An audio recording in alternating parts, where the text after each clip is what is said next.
शनिवार व्रत कथा। नमस्कार भाइयों बहनों, जय मां गायत्री। आप सभी का मेरे YouTube चैनल शुभकर माही अष्टो में स्वागत है। आज के इस वीडियो में सुनते हैं शनिवार व्रत कथा। सभी से विनम्र निवेदन है, अगर आप मेरे चैनल पर पहली बार आए हैं तो प्लीज वीडियो को लाइक, चैनल को सब्सक्राइब और वीडियो को ज्यादा से ज्यादा शेयर अवश्य करें, ताकि आपके साथ साथ आपके अपने भी इस कथा का लाभ ले सकें और शनिदेव की कृपा आपके साथ, आपके घर परिवार पर हमेशा बनी रहे। शनिदेव की विशेष कृपा प्राप्ति के लिए शनिवार के दिन शनिदेव की इस कथा का स्मरण अवश्य करना चाहिए। इस कथा को सुनने से तथा दूसरों को सुनाने से शनिदेव की विशेष कृपा होती है तथा जीवन के समस्त प्रकार के संकट समाप्त होते हैं। एक समय की बात है कि स्वर्गलोक में सबसे बड़ा कौन है, इस प्रश्न पर 9 ग्रहों में वाद विवाद हो गया। विवाद इतना ज्यादा बढ़ गया कि परस्पर भयंकर युद्ध की स्थिति बन गई। निर्णय के लिए सभी देवता देवराज इंद्र के पास पहुंचे और कहने लगे कि हे देवराज, आपको निर्णय करना होगा कि हम में से सबसे बड़ा कौन है। देवताओं का प्रश्न सुनकर देवराज इंद्र उलझन में पड़ गए। इंद्र कहने लगे, मैं इस प्रश्न का उत्तर देने में असमर्थ हूँ। हम सभी पृथ्वी लोक में उज्जैनी नगरी में राजा विक्रमादित्य के पास चलते हैं। वही निर्णय करेंगे कि कौन सबसे बड़ा है। देवराज इंद्र सहित सभी देवता उज्जैनी नगरी पहुँचे। महल में पहुंचकर जब देवताओं ने उनसे अपना प्रश्न पूछा तो राजा विक्रमादित्य भी कुछ देर के लिए परेशान हो उठे, क्योंकि सभी देवता अपनी अपनी शक्तियों के कारण महान थे।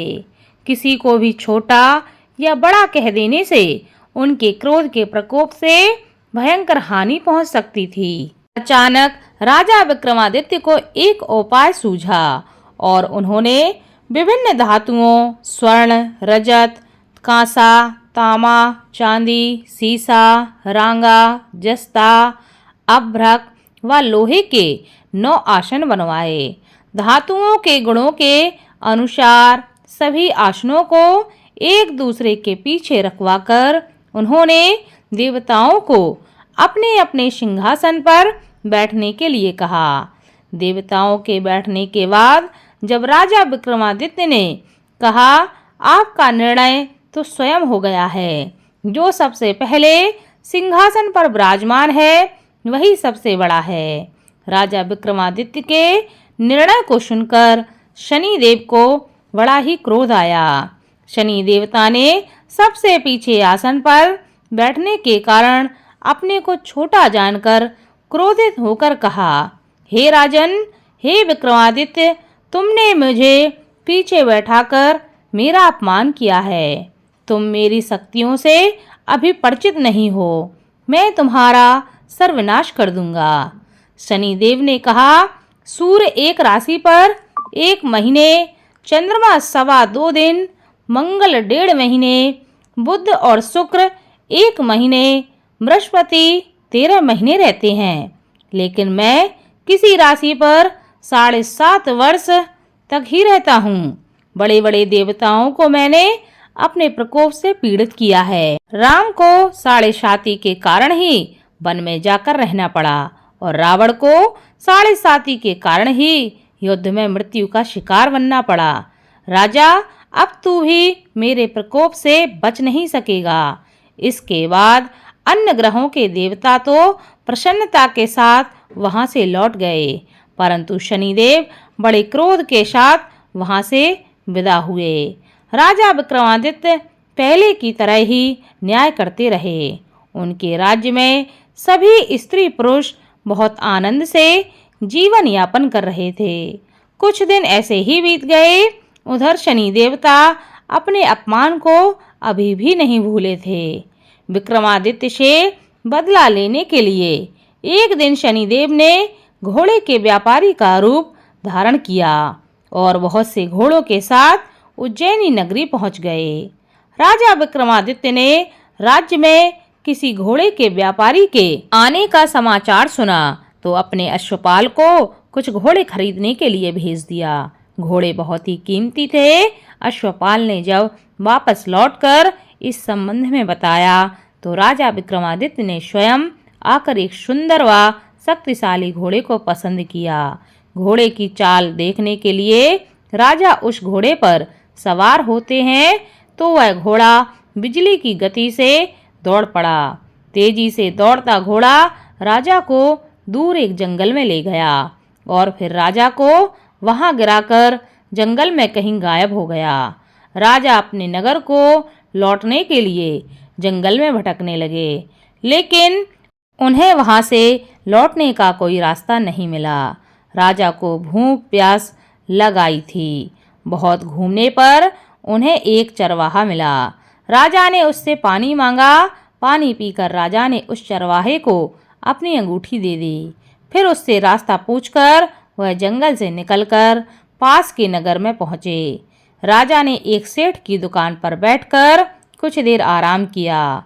उस सेठ ने राजा से बातचीत की तो उसे राजा ने बताया कि मैं उज्जैनी नगरी से आया हूँ। राजा की कुछ देर दुकान पर बैठने से सेठ जी की बहुत बिक्री हुई। सेठ जी ने राजा को बहुत ही भाग्यवान समझा और खुश होकर उसे अपने घर के भोजन के लिए अपने घर पर ले आए। सेठ के घर में सोने का एक हार खूंटी पर लटका हुआ था। राजा को उस कमरे में छोड़कर सेठ कुछ देर के लिए बाहर चला गया। तभी एक आश्चर्यजनक घटना घटती है। राजा के देखते देखते सोने के उस हार को खूंटी निकल गई। सेठ ने कमरे में लौटकर हार को गायब देखा तो चोरी का संदेह करके राजा पर उसने आरोप लगा दिया, क्योंकि उस कमरे में राजा ही अकेला बैठा था। सेठ ने अपने नौकरों से कहा कि इस परदेसी को रस्सियों से बांधकर नगर के राजा के पास ले चलो। राजा ने विक्रमादित्य से हार के बारे में पूछा तो उसने बताया कि उसके देखते ही देखते खूंटी ने हार को निगल लिया था। इस पर राजा ने क्रोधित होकर चोरी के अपराध में विक्रमादित्य के हाथ और पैर काटने का आदेश दे दिया। राजा विक्रमादित्य के हाथ पांव काटकर उसे नगर की सड़क पर छोड़ दिया गया। कुछ दिन बाद एक तेली उसे उठाकर अपने घर ले गया और उसे अपने कूल्हे पर बैठा दिया। राजा आवाज देकर बैलों को हाँकता रहा। इस तरह तेली का बैल चलता रहा और राजा को भोजन मिलता रहा। शनि के प्रकोप की 7.5 पूरी होने पर वर्षा ऋतु प्रारंभ हो गई। राजा विक्रमादित्य एक रात मेघ मल्हार का गाना गा रहे थे कि तभी नगर के राजा की लड़की राजकुमारी मोहिनी रथ पर सवार होकर उस तेली के घर के पास से गुजर रही थी। उसने मेघ मल्हार का गाना सुना तो उसे बहुत ही अच्छा लगा और दासी को भेजकर गाने वाले को बुला लाने के लिए उस राजकुमारी ने कहा। दासी ने लौटकर राजकुमारी को अपंग राजा के बारे में सब कुछ बता दिया। राजकुमारी उसके मेघ मल्हार से बहुत मोहित हो गई थी, अतः उसने सब कुछ जानकर भी अपंग राजा से विवाह करने का निश्चय कर लिया। राजकुमारी ने अपने माता पिता से जब यह बात कही तो वह हैरान रह गए। रानी ने मोहिनी को बहुत समझाया पर उनकी बेटी नहीं मानी। तेरे भाग्य में तो किसी राजा की रानी होना लिखा है, फिर भी तू उस अपंग से विवाह करके अपने पांव पर कुल्हाड़ी क्यों मार रही है। राजकुमारी की मां ने उसे बहुत समझाया। राजकुमारी ने अपनी जिद नहीं छोड़ी और अपनी जिद पूरी करने के लिए उसने भोजन का त्याग कर दिया और अपने प्राण त्यागने का उसने निश्चय कर लिया। आखिरकार राजा रानी को विवश होकर अपंग विक्रमादित्य से राजकुमारी का विवाह करना पड़ा। विवाह के बाद राजा विक्रमादित्य और राजकुमारी तेली के घर में रहने लगे। उसी रात स्वप्न में शनिदेव ने राजा से कहा, राजा तुमने मेरा प्रकोप देख लिया है, मैंने तुम्हें अपने अपमान का दंड दिया है। राजा ने शनिदेव से क्षमा करने के लिए कहा और प्रार्थना की कि हे शनिदेव, आपने जितना दुख मुझे दिया है अन्य किसी को ना देना। शनिदेव ने कुछ सोचकर कहा, राजा मैं तुम्हारी प्रार्थना स्वीकार करता हूँ।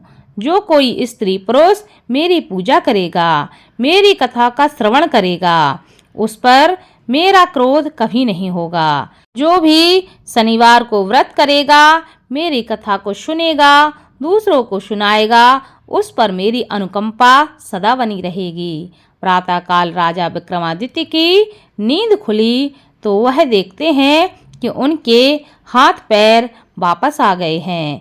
यह सब देखकर राजा की खुशी का ठिकाना न रहा। उसने मन ही मन शनिदेव को प्रणाम किया और राजकुमारी भी राजा के हाथ पांव सही सलामत देखकर आश्चर्य में डूब गई। तब राजा विक्रमादित्य ने अपना परिचय देते हुए शनिदेव के प्रकोप की सारी कथा रानी को सुनाई। सेठ को जब इस बात का पता चला तो वह दौड़ता हुआ तेली के घर पहुंचा और राजा के चरणों में गिरकर क्षमा मांगने लगा। राजा ने उसे क्षमा कर दिया क्योंकि यह सब तो शनिदेव के प्रकोप के कारण हुआ था। सेठ राजा को अपने घर ले गया और उसे भोजन कराया। भोजन करते समय वहां एक आश्चर्यजनक घटना घटी। सबके देखते देखते उस खूंटी ने हार को उगल दिया। सेठ जी ने अपनी बेटी का विवाह भी राजा के साथ कर दिया और बहुत सी स्वर्ण आभूषण देकर, धन आदि देकर राजा को वहां से विदा कर दिया। राजा विक्रमादित्य राजकुमारी मोहिनी और सेठ की बेटी के साथ उज्जैनी नगरी वापस पहुंच गए। वहां के नगरवासियों को जैसे ही पता चला कि राजा वापस आ रहे हैं, सबने उनका स्वागत किया। अगले दिन राजा विक्रमादित्य ने पूरे राज्य में घोषणा कराई कि शनिदेव सब देवों में सर्वश्रेष्ठ हैं। प्रत्येक स्त्री पुरुष को शनिवार के दिन उनका व्रत करना चाहिए, उनकी इस कथा को अवश्य सुनना चाहिए। ऐसा करने से उनकी कृपा हमेशा बनी रहती है। राजा विक्रमादित्य की घोषणा से शनिदेव बहुत ही प्रसन्न हुए और शनिवार का व्रत करने और व्रत कथा सुनने के कारण सभी लोगों की मनोकामनाएं शनिदेव पूरी करने लगे। शनिदेव की अनुकंपा से सबके मनोरथ पूर्ण होने लगे। सभी लोग आनंद पूर्वक अपना जीवन यापन करने लगे। बोलो शनिदेव की जय।